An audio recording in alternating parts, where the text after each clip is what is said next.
Good afternoon from Downing Street, where we have another Prime Minister, yes, Rishi Sunak. I think he's very much in a mode of explaining and reintroducing himself to the United Kingdom. Of course, he was the Finance Minister, the Chancellor of the Exchequer.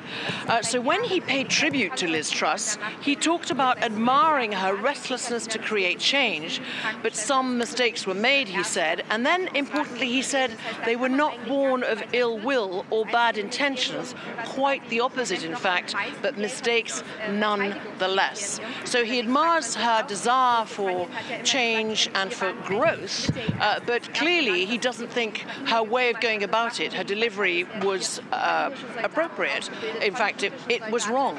And I think he's very much referring, therefore, to the mini-budget that was introduced on the 23rd of September. He did say during the summer, when he was up against getting the top job against Liz Truss in those hustings, when it was being put to the membership, that this was really fantasy economics and that it would all go wrong.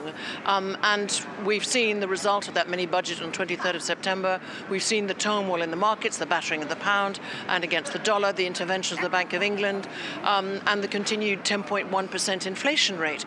So I think what he's very much saying is that the tax cuts that were announced were too deep, that he's not going to go quite for that, and certainly that the fact that they were uncosted, I think he's referring to that as well.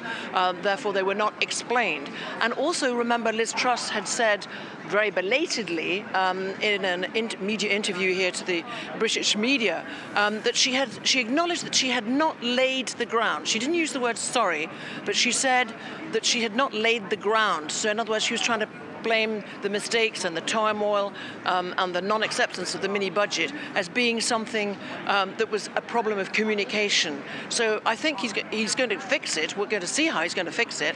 Who his finance minister will be, will it be Jeremy Hunt? And remember, we've got this very important presentation of these fiscal measures here next Monday in Parliament, and that the markets will react to that. So far, they've reacted very well and have become much more stable and positive because Rishi Sunak is Prime Minister.